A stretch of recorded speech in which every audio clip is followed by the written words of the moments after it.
In 2019, Volkswagen, Germany's largest car maker, made a bold declaration. It was charting a course towards an all-electric future. With brand-new electric vehicles, EVs, rolling off the assembly line shortly thereafter, the company seemed poised to lead the charge in automotive electrification.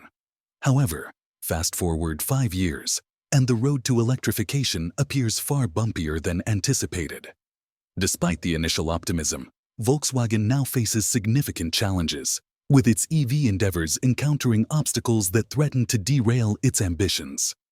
From software glitches to quality control issues and market struggles, Volkswagen's journey into the EV landscape has been fraught with setbacks.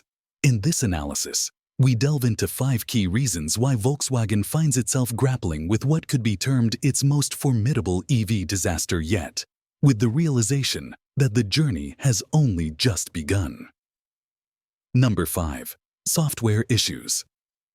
Software challenges are prevalent in the realm of electric vehicles, EVs, a technology still in its infancy. It's not uncommon for new models to encounter teething problems, and Volkswagen, despite its stature, is no exception. However, the company appears to grapple with these issues more than its competitors. Specifically, Volkswagen's software woes encompass various facets, ranging from control capacity to the integration of touch panels in models like the ID4. These challenges extend beyond mere infotainment screen glitches, encompassing issues with range calculation, smartphone connectivity, and charging reliability. Despite assurances of over-the-air updates, North American customers are still awaiting resolution. Acknowledging these hurdles, company management perceives software glitches as a significant impediment to the electrification process. In December, VW Group CEO Oliver Blume underscored the necessity for a software strategy overhaul, recognizing the imperative for Volkswagen to transition from a traditional manufacturer to a purveyor of computers on wheels. Brandon Flash, a former VW ID4 owner, exemplifies the frustrations faced by consumers. Number 4. ID4. Recall ID4. Recall. With billions of dollars lost because of the Dieselgate scandal, and billions of dollars that Volkswagen still needs to invest in EVs to remain competitive in the ever-growing market, the company is pretty much in daily need of savings. Savings may come from different directions, but most of them come from cutting production costs. And with savings on such a high scale, it's hard to hide everything from customers. And according to most reports, customers are not particularly happy with the build quality of the ID4. Imagined as one of the most important prospects for the future, the electric crossover showed a couple of weaknesses.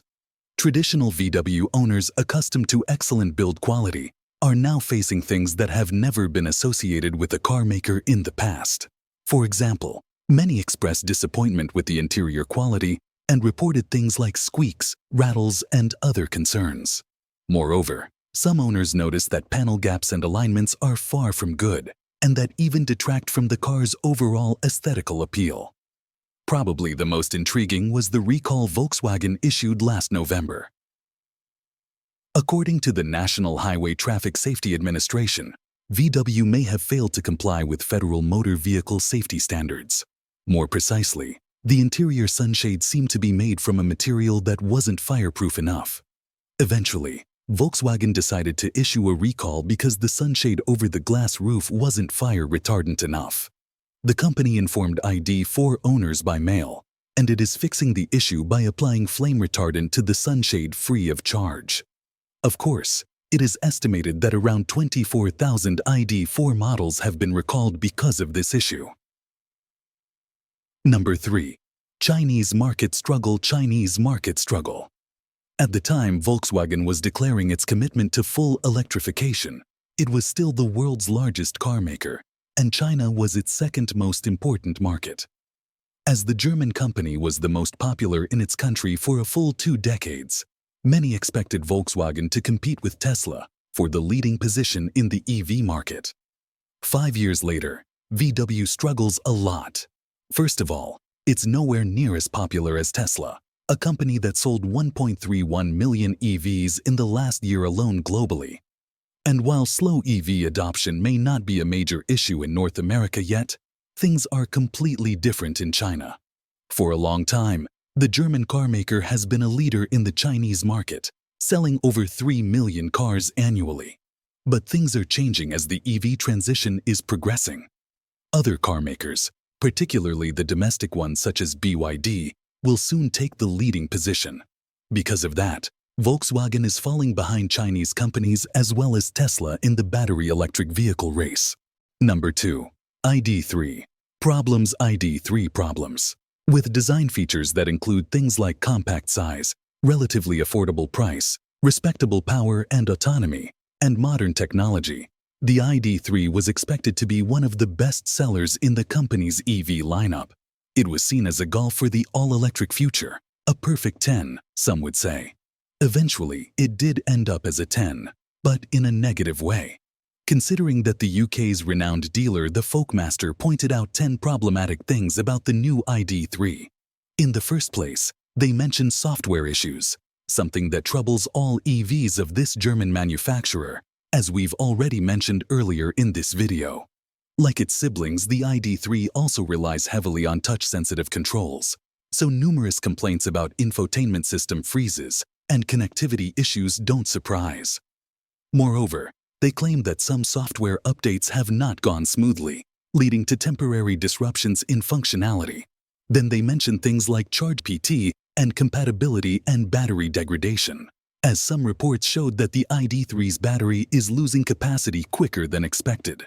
Inconsistent fit and finish, as well as build quality, are things we already talked about, but customers also complained about user interface complexity.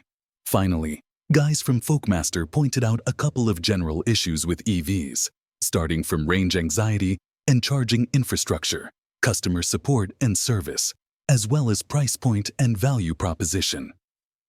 Number 1. Customers' resistance. Customers' resistance. Okay, this is more of a general problem that the EV industry has. Considering that pretty much every legacy carmaker is fighting the same battle, their loyal customers are not happy with the fact that they'll need to switch to an electric car soon. And VW's customers fit into this matrix perfectly, because an average VW customer is conservative. They're used to conventionally designed cars that aren't particularly engaging to drive or offer technological wonders, but they're used to cars that offer pretty impressive build quality in return. It's not easy to convince such customers to buy something that is more expensive, less convenient, and, according to the latest surveys, less reliable than a traditional internal combustion car. With all that in mind, it doesn't surprise that even though the popularity of EVs grows, that growth is significantly slower compared to what car makers were expecting. And if you add to the fact that EV makers are still unable to make these vehicles profitable and that they're losing money, it doesn't surprise that they're changing their plans every now and then. From the initial plan to sell more than 2 million units per year by 2025, Volkswagen went to the stage where it was forced to cancel the late shift and stop production of the ID4 and ID7 for 14 days last summer, which later led to the decision to lay off 300 of 1,500 temporary workers at the MDM plant in August. The decision was made due to, as the company said, strong customer reluctance to buy their EVs. The Works Council chief Manfred Wolf stated that demand is almost 30% below the original forecast production figures. What's interesting is that while VW is struggling, the European EV market is generally growing, particularly in countries like France, where we just saw a respectable jump in market share from 12.8% to 17.4% year-on-year. Thanks for watching, and see you next time.